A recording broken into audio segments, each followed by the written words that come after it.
जय मसीह की परमेश्वर के नाम की महिमा हो। बड़ा ही आनंद का विषय है कि आज हम इसहाक के विवाह का वर्णन है वो पढ़ने वाले हैं। शादी विवाह का जो टाइम होता है वो सबको अच्छा लगता है, और जिस घर में शादी विवाह होती है उसमें तो पूरे एक महीने तक है वो खुशियों का माहौल है वो बना रहता है। और आज हम उसी माहौल में खो जाने वाले हैं। हम पढ़ रहे हैं उत्पत्ति का 24वां अध्याय, इसहाक के विवाह का वर्णन।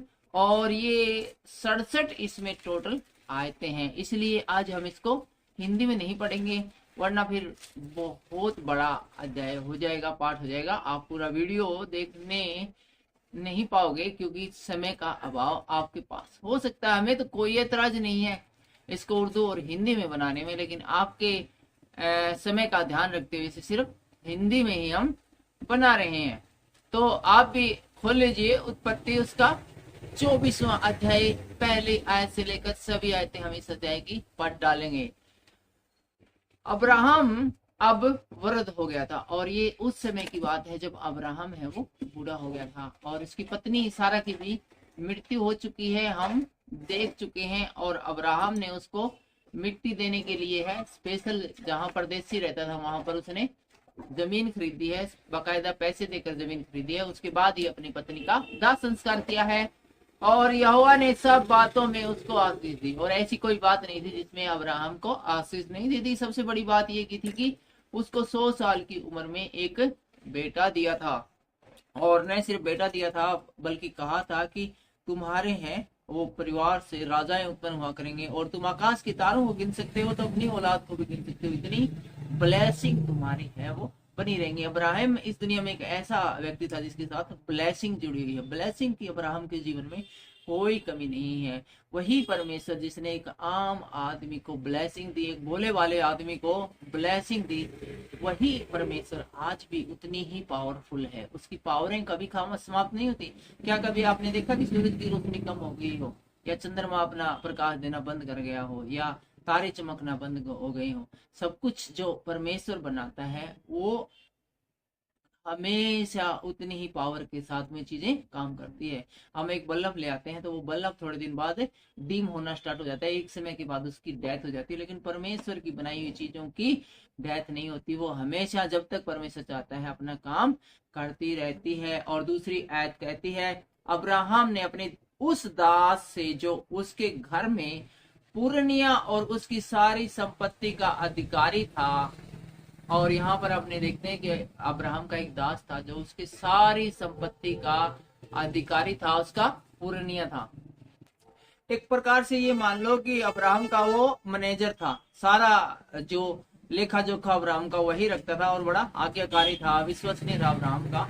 और अब्राहम ने उसको बुलाकर उससे कहा, अपना हाथ मेरी जांघ के नीचे रख और मुझसे आकाश और पृथ्वी के परमेश्वर यहोवा की इस विषय में शपथ कहा कि तू मेरे पुत्र के लिए कनानी यों की लड़कियों में से जिसके बीच में रहता हूँ किसी को न लाएगा, परंतु तू मेरे देश में ही मेरे कुटुंबियों के पास जाकर मेरे पुत्र इसहाक के लिए एक पत्नी ले आएगा। और अपने मैनेजर से कहता है कि तू आज कसम खा, मेरे साथ एग्रीमेंट कर, परमेश्वर की कसम खा कि मेरा जो अब्राहम है उसके लिए तू एक लड़की ढूंढ के लाएगा, लेकिन जिस कनान देश में रहता हूँ वहां से नहीं लाना है, बल्कि मेरे जो निज देश है, कुटुंब है, वहां तू जा। और वहां से अब्राहम ने कहा कि मेरे बेटे के लिए, इसहाक के लिए तू एक लड़की ढूंढ के ला, एक पत्नी ढूंढ कर ला।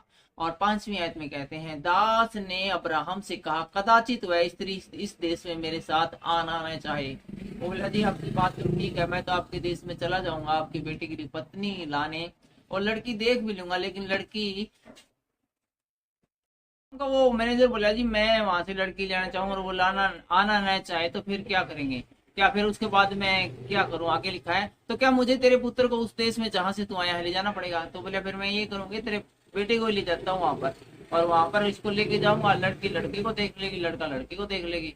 तो यदि तेरी वो पत्नी जो तूने कहा है कि मेरे बेटे के लिए ढूंढ के ला, मैं उसको लाने जाऊँ और वहां आना न चाहे, तो क्या तेरे बेटे को मैं वहां पर ले जाऊं पत्नी लाने के लिए? तो 6ठी आयत में अब्राहम कहते हैं, चौकस रहे और मेरे पुत्र को वहां कभी न लेकर जाना। अब्राहम बोला, यह गलती कभी ना कर दी है, मेरे बेटे को वहां पर कभी भी मत लेके जाइए। तुम स्वर्ग का परमेश्वर यहोवा जिसने मुझे मेरे पिता के घर से और मेरी जन्मभूमि से ले आकर मुझसे शपथ खाई और कहा कि मैं यह देश तेरे वंश को दूंगा, वहीं अपना दूत तेरे आगे आगे भेजेगा कि तू मेरे पुत्र के लिए वहां से एक स्त्री लाए।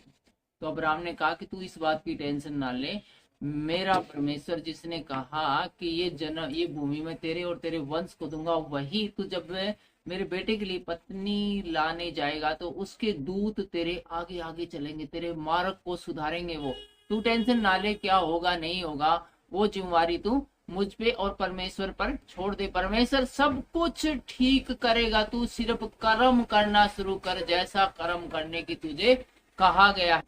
और 8वीं आयत में अब्राहम इस प्रकार से कहते हैं, परंतु यदि वह स्त्री तेरे साथ आना न चाहे तब तो तू मेरी इस शपथ से छूट जाएगा। और अब्राहम कहता है कि तू जा और मेरे बेटे के लिए एक स्त्री ढूंढ जो उसकी पत्नी बने, लेकिन वो स्त्री नहीं आना चाहे तो तेरा काम पूरा हुआ, तेरे भी मेरे बीच जो एग्रीमेंट हुआ था, जो शपथ खाई थी, वो शपथ से तू छूट जाएगा। पर मेरे पुत्र को वहां न ले जाना, लेकिन मेरे बेटे को तब भी यदि वो लड़की जो तू मेरे बेटे की पत्नी होने के लिए लाना चाहे वो न भी आई तो भी मेरे बेटे को वहां लेकर नहीं जाना है। तब उस दास ने अपने स्वामी अब्राहम की जांघ के नीचे अपना हाथ रखकर उसे इस विषय में शपथ खाई। उसके बाद है वो दास है, वो मैनेजर है, वो अब्राहम से शपथ खाता है कि जैसा तूने कहा है मैं वैसा ही करूंगा। और इसके बाद हम 10वीं आयत में देखते हैं, तब वह दास अपने स्वामी के ऊंटों में से 10 ऊंट छांट कर उसके सब उत्तम उत्तम पदार्थों में से कुछ कुछ लेकर चला। और उसके बाद अब्राहम के बढ़िया बढ़िया जो ऊंट थे, 10 ऊंट थे, उनका काफिला लेकर और अच्छा अच्छा खाने पीने का और अच्छा अच्छा सामान लेकर वो चल पड़ा है और मेसोपोटामिया में नाहोर के नगर को पहुंच गया और मोसोपोटामिया नगर में चला गया। मोसोपोटामिया था वो जगह था, वो देश था, उसमें वो चला जाता है और वहां पर पहुंच जाता है। उसने ऊंटों को नगर के बाहर एक कुएं के पास बिठाया और एक पानी के कुएं के पास उसने है अपने 10 ऊंटों को बिठा लिया। वह संध्या का समय था और बिल्कुल शाम का टाइम हो रखा था, 4-5 बजे का टाइम हो रखा था। और जिस समय स्त्रियां जल भरने के लिए निकली थी, और इस समय बहुत सारी स्त्रियां लड़कियां हैं वो पानी भरने के लिए कुएं पर आई थी।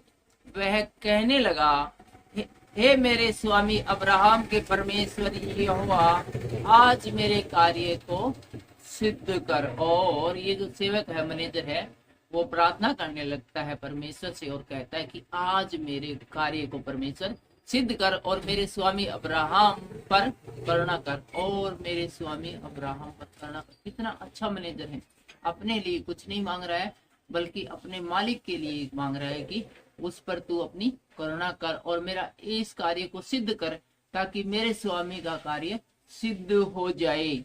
और 15वीं आयत बताती है, देख मैं जल के इस सोते के पास खड़ा हूँ और नगर की बेटियां जल भरने के लिए निकल आती है। और प्रार्थना में कहता है कि मैं इस कुएं के पास हूँ और यहाँ पर बहुत सारी लड़कियां हैं वो पानी भरने के लिए आ रही है, इसलिए ऐसा होने दे कि जिस कन्या से मैं कहूँ अपना घड़ा मेरी और झुका कि मैं पीऊँ और वह कह ले पी ले और अपने ऊँटों को भी पिलाऊं, वह वही हो जिसे तूने अपने दास इसहाक के लिए ठहराया है।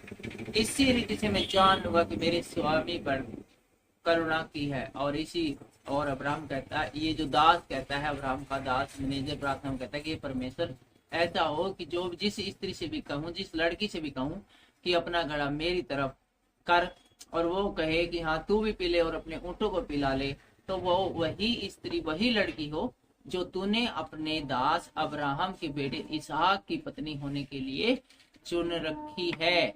और इस प्रकार से आपकी अति करुणा मेरे स्वामी पर होगी। 15वीं आयत कहती है, और ऐसा हुआ कि जब वह कह ही रहा था कि रिबका जो अब्राहम के भाई नाहोर के जन्माए मिल्का के पुत्र बतूएल की बेटी थी, वह कंधे पर घड़ा लिए आई। उसके बाद मिल्का है वो पानी भरने के लिए आती है। वह अति सुंदर और कुंवारी थी और किसी पुरुष का मुंह न देखा था, पर मिल्का देखने में बहुत ही खूबसूरत थी। वह कुएं में सोते के पास उतर गई और अपना घड़ा भरने के लिए उतर गई, और वो अपना पानी का घड़ा भरने के लिए कुएं के पास है वो आई हुई है और पानी भर रही है।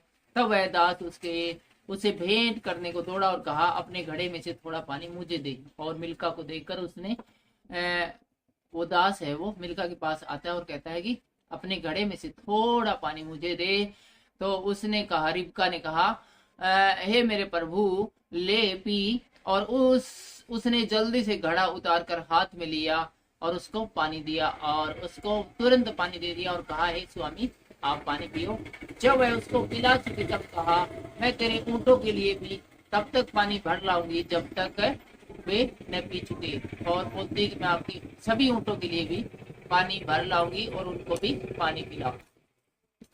तब वह तुरंत अपने घड़े का जल होद में उड़ेल कर फिर कुएं में भरने को दौड़ गई और उसने सब ऊंटों के लिए पानी भर दिया। और बाहर दौड़ दौड़ कर वह सभी ऊंटों के लिए पानी है वो रिबका है वो लाने लगी और सभी ऊंटों को पानी पिला दिया। वह पुरुष उसकी ओर चुपचाप अचंभे के साथ ताकता हुआ सोचता था कि यहोवा ने मेरी यात्रा को सफल किया है कि नहीं। और वो सोच रहा था कि अभी तो मैंने परमेश्वर से प्रार्थना की थी कि इसी प्रकार से जिससे मैं पानी मांगू वो मुझे पानी पिलाए और कहे कि अपने ऊंटों को भी पिला दे। और तुरंत ही प्रार्थना सुन ली परमेश्वर ने। क्या मैं सपन तो नहीं देख रहा हूँ? क्या सचमुच परमेश्वर ने मेरी प्रार्थना को सुन लिया है और जैसा मैं चाहता था वैसा हुआ है कि नहीं? वो यही चिंता में लगा हुआ था, वो सोच विचार में लगा हुआ था। रिबका है वो भाग भाग कर ऊंटों को पानी पिला रही है। 22वीं आयत कहती है, जब ऊंट पी चुके तब उस पुरुष ने आधा तोला सोने का एक नथ निकालकर उसको दिया और 10 तोले सोने की कंगन उसके हाथों में पहना दिए। और इसके बाद जब उसने ऊंटों को पानी पिला दिया तो उसने सोने के कंगन और नथ है वो निकालकर रिबका को दे दी और पूछा, तू किसकी बेटी है? यह मुझे को बता दे। बोला, बेटा तू किसकी बेटी है मुझे बता दे। क्या तेरे पिता के घर में हमारे टिकने के लिए स्थान है? और क्या तेरे जो घर है वो बड़ा है क्या? उसमें हम रात भर रुक सकते हैं क्या? तो रिबका ने उत्तर दिया, मैं तो नाहोर के जन्माए मिल्का की पुत्र बतूएल की बेटी हूँ। और उसने बता दिया कि वो बतूएल की बेटी है। फिर उसने कहा, हमारे यहाँ पुआल और चारा है। वो रिबका बोले, हमारे यहाँ तो बहुत पुआल अर्थात ऊंटों के लिए चारा है और बहुत सारा है वो खाने पीने का सामान है और टिकने के लिए स्थान है और रहने की भी कोई जरूरत नहीं। अपना घर है, बहुत बड़ा है जी। तब उस पुरुष ने सिर झुकाकर यहोवा को दंडवत करके कहा, धन्य है मेरे स्वामी अब्राहम का परमेश्वर यहोवा, जिसने अपनी करुणा और सच्चाई को मेरे स्वामी पर से हटा नहीं लिया है। यहोवा ने मुझको ठीक मार्ग पर चलाकर मेरे स्वामी की भाई बंधुओं के घर पहुंचा दिया है। और यहाँ पर एक बार फिर से वो मैनेजर साहब है वो परमेश्वर से प्रार्थना करता और कहता है, तू धन्य है परमेश्वर, जिसने मेरे स्वामी पर अपनी करुणा दिखाई है, सच्चाई दिखाई है और उसके सभी कार्यों को आपने सफल किया है। और मुझे जहां पहुंचने के लिए मेरे स्वामी ने भेजा था ठीक उसी जगह पर तुमने मुझे पहुंचाया है। 28वीं आयत बताती है, तब उस कन्या ने दौड़कर अपनी माता के घर में यह सारा वृत्तांत सुनाया। और वो लड़की तुरंत है वो इस मैनेजर को छोड़कर अब्राहम के इस सेवक को छोड़कर अपने घर में आती है और अपनी माँ को जो जो उसके साथ बीता था वो सारी बात उसको बताती है, किस प्रकार से उसने है उस ऊंट वाले व्यक्ति को पानी पिलाया और उसने उसे सोने की कंगन और नथ दिए हैं। तब लाबान जो रिबका का भाई था बाहर कुएं के निकट उस पुरुष के पास दौड़ाया। उसके बाद हम देखते हैं कि उस लड़की का भाई रिबका का भाई लाबान है वो दौड़ा दौड़ा कुएं के पास आता है। और ऐसा हुआ कि जब उसने यह नथ और अपनी बहन रिबका के हाथों में कंगन भी देखे और उसको यह भी सुनी कि उस पुरुष ने मुझसे ऐसी ऐसी बातें की, तो वह उस पुरुष के पास गया और क्या देखा कि वह सोते के निकट ऊंटों के पास खड़ा है। और रिबका का भाई दौड़ा दौड़ा आता तो उसने देखा कि वो मैनेजर साहब है वो कुएं के पास है वो खड़ा हुआ है। और उसने कहा, लाबान ने जो कि रिबका का भाई है और उससे उस मैनेजर से कहा, हे यहोवा की ओर से धन्य पुरुष, हे यहोवा की ओर से धन्य पुरुष, भीतर आ, तू क्यों बाहर खड़ा है? मैंने घर को और ऊंटों के लिए भी तैयार किया है। मैंने मेरा जो घर है मैंने उस आपके लिए भी और आपके ऊंटों के लिए भी तैयार कर दिया है। वो स्थान है मैंने खोल दिया है जहां पर आपको रात को रुकना है। इस पर वह पुरुष घर में गया और लाबान ने ऊंटों की काठियां खोलकर उन्हें पुआल और चारा दिया और उनके साथियों के पांव धोने को जल दिए। और लाबान जो कि रिबका का भाई है उसने ऊंटों की काठियां खोल दी और उनको चारा दिया, पुआल दिया। और जो अब्राहम के जो सेवक के साथ मैनेजर के साथ जो बहुत सारे सेवक आए थे उनको भी पांव धोने के लिए पानी दिया और उनको चाय वगैरह भी पिलाई। तब अब्राहम के दास के आगे जलपान के लिए कुछ रखा और फिर अब्राहम के दास है वो मैनेजर साहब के सामने खाने पीने के लिए कुछ रखा, चाय पानी रखा। पर अब्राहम के उस दास ने कहा मैं जब तक अपना प्रयोजन न कह दूं तब तक न कुछ खाऊंगा और न कुछ पीऊंगा। वो बोला जी पहला मेरी बात सुनो जी, मैं खाने पीने की तो चाय का आज जिदे लगाऊंगा जी, अब मैं पहले अपनी पूरी बात आपको बता दूंगा कि मैं आपके पास क्यों आया है। वो बोला भाई बताए दे, बाद में पी ली मारा के लिए, तेरी चाय ठंडी होगी। तो फिर 34वीं आयत में कहते हैं तब उसने अब्राहम के उस दास ने कहा मैं तो अब्राहम का दास हूँ, यहोवा ने मेरे स्वामी को बड़ी आशीष दी। बोले मैं तो अब्राहम का जी मैनेजर हूँ और मेरा जो दास है अब्राहम उसको परमेश्वर ने बड़ी आशीष दी है। देखो लोगों को बताते हैं कि किस प्रकार से परमेश्वर ने हमारे कार्य किए, इतने बड़े कार्य किए अब्राहम की लाइफ में परमेश्वर ने कि उसके जो दास है नौकर है वो भी सबको बताते फिरते हैं कि हमारे परमेश्वर हमारे स्वामी की किस प्रकार से जो उसको ऊंचा उठाया परमेश्वर ने, इसलिए वह महान पुरुष हो गया है और परमेश्वर ने उसको ब्लेसिंग दी है, ब्लेसिंग पर ब्लेसिंग दी है। इसलिए जो हमारा जो मालिक है अब्राहम वो महान पुरुष हो गया है और उसने उसको भेड़ बकरी गाय बैल सोना रूपा दास दासियां ऊंट और गधे दिए हैं।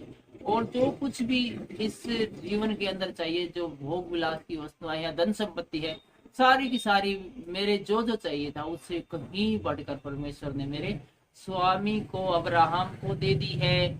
और मेरे स्वामी की पत्नी सारा के बुढ़ापे में उससे एक पुत्र उत्पन्न हुआ और उस पुत्र को अब्राहम ने अपना सब कुछ दे दिया है। बड़ी ही इंपॉर्टेंट बात है, स्वयं बताता है कि मेरा जो मालिक है उसके बुढ़ापे में एक पुत्र है वो उत्पन्न हुआ है और मेरा जो स्वामी है उसने अब्राहम ने अपने पुत्र को सब कुछ दे दिया है। मेरे स्वामी ने मुझे यह शपथ खिलाई कि मैं उसके पुत्र के लिए कन्नानियों की लड़कियों में से जिसके देश में वह रहता है कोई स्त्री न लाऊं।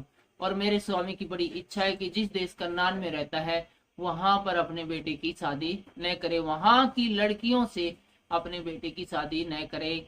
मैं उसके पिता के घर और कुल के लोगों के पास जाकर उसके पुत्र के लिए स्त्री ले आऊं। और उसी ने मेरे स्वामी ने अब्राहम ने मुझे भेजा है कि मैं यहाँ पर जहाँ पर कि उसका बचपन बीता है, जहाँ उसके परिवार वाले उसके रिश्तेदार रहते हैं, सारे भाई बंधु रहते हैं, वहां पर जाकर उसके लिए एक लड़की लाऊं ताकि वो अपने बेटी की शादी उस लड़की से कर सके। और 39वीं आयत कहती है तब मैंने अपने स्वामी से कहा कदाचित वह स्त्री मेरे पीछे न आए। तब उसने मुझसे कहा कि जी यहोवा जिसके सामने मैं चलता हुआ हूँ है तेरे संग अपने दूत को भेजेगा कि तेरी यात्रा को सफल करेगा और तू मेरे कुल और मेरे पिता के घराने में से मेरे पुत्र के लिए एक स्त्री ला।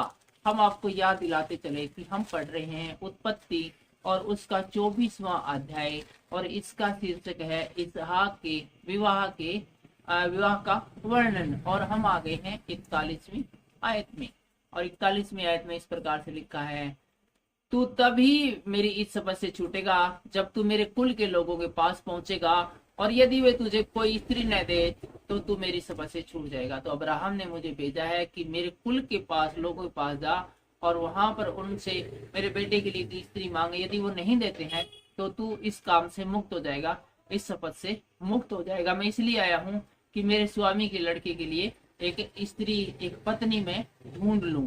42वीं आयत में कहते हैं इसलिए मैं आज उस कुएं के निकट आकर कहने लगा हे मेरे स्वामी अब्राहम के परमेश्वर यदि तू मेरी इस यात्रा को सफल करता हो तो देख मैं चल के इस कुएं के पास खड़ा हूँ और ऐसा ही हो कि जो कुआरी जल भरने के लिए आए और मैं उससे कहूँ अपने घड़े में से मुझे थोड़ा पानी पिला और वह मुझसे कहे पी ले और मैं तेरे ऊंटों के पीने के लिए भी पानी भर दूंगी, वही स्त्री हो जिसे तूने मेरे स्वामी के लिए ठहराया है।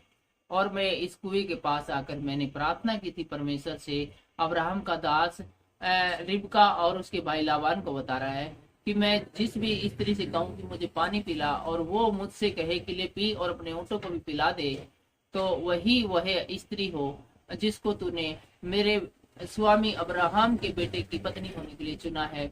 और बिल्कुल ऐसा ही हुआ। मैंने रिबका से कहा कि पानी पिला तो इसने कहा कि ले पी ले और अपने ऊँटों को पिला ले।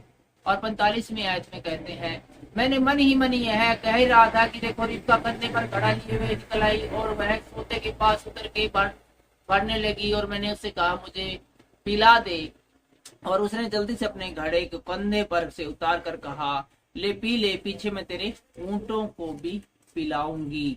इस प्रकार मैंने पी लिया और उसने ऊंटों को भी पिला दिया। तब मैंने उससे पूछा, तू किसकी बेटी है? उसने कहा, मैं तो नाहोर की जन्माई मिल्का के पुत्र बतुएल की बेटी हूँ।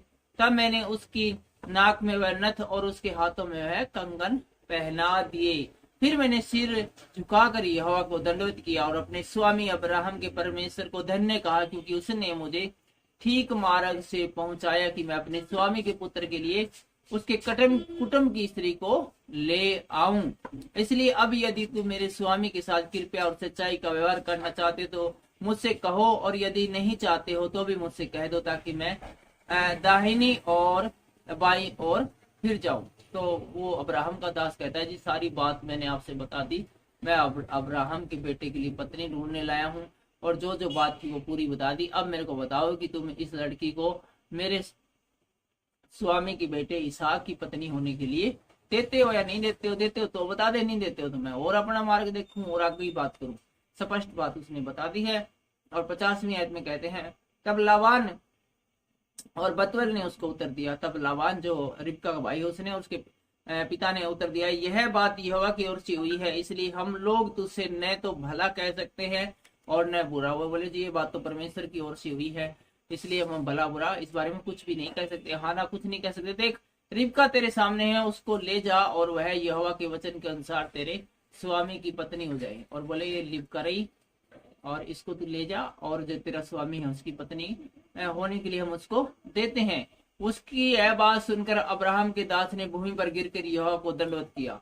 और उन लोगों का ऐसा सकारात्मक अच्छा जवाब सुनकर उसके अब्राहम के स्वामी ने यहोवा को भूमि पर गिरकर दंडवत किया। फिर उस दास ने सोने और रुपए के गहने और वस्त्र निकालकर रिबका को दिए और भी बहुत सारे वस्त्र गहने निकालकर उसके दास ने रिबका को दिए, हालांकि पहले भी उसको दिए थे। और उसके भाई और माता को भी उसने अनमोल अनमोल चीजें दी। और रिबका के भाई लाबान और रिबका की माता को भी उसने बहुत सारे है वो अनमोल अनमोल है वो रतन दिए। तब उसने अपने संगी जनों समेत भोजन किया और रात बिताई। उसके बाद उसने अपने सभी कर्मचारियों के साथ जो उसके साथ आए थे, नौकर चाकर, उनके साथ में रात बिताई और वहां पर खाना पीना किया। रिबका घर में उसने तड़के उठकर कहा, मुझको अपने स्वामी के पास जाने के लिए विदा करे। और सवेरे उठते बोला, जी मेरे को तो जाने की इजाजत दो, मेरा स्वामी मेरा बेसब्री से इंतजार करने लग रहा है। और 55वीं आयत में लिखा है, रिबका के भाई और माता ने कहा, कन्या को हमारे पास कुछ दिन अर्थात कम से कम 10 दिन और रहने दे, फिर वह उसके पास चली जाएगी। बोले, जी ठीक आप तो चले जाओ, लेकिन जो हमारी लड़की रिबका उसको 10 एक दिन रहने दो, उसके बाद वो तुम्हारे पास चली आएगी। और 56वीं आयत में कहते हैं, तो उस लाबान के मैनेजर ने कहा, यहोवा ने जो मेरी यात्रा को सफल किया है, इसलिए तुम मुझे मत रोको, अब मुझे विदा कर दो कि मैं अपने स्वामी के पास जाऊं। तो वो बोला, जी ये ऐसा है कि परमेश्वर ने इस यात्रा को ब्लेसिंग दी है, इसलिए मेरे को आप मत रखो और मेरे को इस स्त्री को आपकी बेटी को लेकर जाने दो। तो उन्होंने कहा, हम कन्या को बुलाकर पूछते हैं और देखेंगे कि वह क्या कहती है। वो बोले, ठीक है कि हम लड़की की एक परीक्षा पूछ लेते हैं, वो इस विषय में क्या कहती है। वो हाँ कहती है तो आप इसको लेकर चले जाना। और उन्होंने रिबका को बुलाकर उससे पूछा, क्या तू इस मनुष्य के संग जाएंगी? उसने कहा, मैं जाऊंगी। रिबका से पूछा, भी जाओगी किस देती? बोली, मैं लड़की तैयार थी वहां पर इसहाक की पत्नी बनने के लिए। तब उसने अपनी बहन रिबका और उसका भाई और अब्राहम के दास और उसके साथी सबों को विदा किया। और इसके बाद है वो लड़की को विदा कर देते हैं और उसके साथ में उसका नौकर भी, रिबका का नौकर भी और उसका ध्याय भी उसके साथ कर देते हैं, मैनेजर साहब के साथ कर देते हैं। और 60वीं आयत में लिखा है, और उन्होंने रिबका को आशीर्वाद देके कहा, हे हमारी बहन, तो हजारों लाखों की आदि माता हो और तेरा वंश अपने बैरियों के नगरों का अधिकारी हो। तब रिबका अपनी सहेलियों समेत चली और ऊंट पर चढ़ के उस पुरुष के पीछे हो ली। इस प्रकार वह दास रिबका को साथ लेकर चला गया। और इस प्रकार हमने देखा कि जिस प्रकार की यात्रा की उम्मीद वो कर रहे थे, वैसी ही उम्मीद के साथ है वो और लड़की है वो अब्राहम के साथ चली जाती। और आगे हम देखते हैं 62वीं आयत में, इसहाक जो दक्षिण देश में रहता था, इसहाक जो कहाँ रहता था, दक्षिण देश में रहता था, लहरोई नामक कुएं के पास चला आता था। सांझ के समय वह मैदान में ध्यान करने के लिए निकला था और उसने आंख उठाकर क्या देखा कि ऊंट चले आ रहे हैं। रिबका ने भी आंख उठाकर इसहाक को देखा और देखते ही ऊंटों पर से उतर पड़ी। तब उसने दास से पूछा, जो पुरुष मैदान पर हमसे मिलने को चला आता है वह कौन है? रिबका ने पूछा, जी वो सामने तो राजकुमार आने लग रहे हैं, ये कौन है? ये उस समय की बात है जबकि रिबका है वो कनान देश में पहुंच गई है और सामने है एक कुएं के पास है वो इसहाक जो कि अब्राहम का बेटा है, जिसके साथ उसकी शादी होने के लिए गई है, वो सामने से आ रहा है।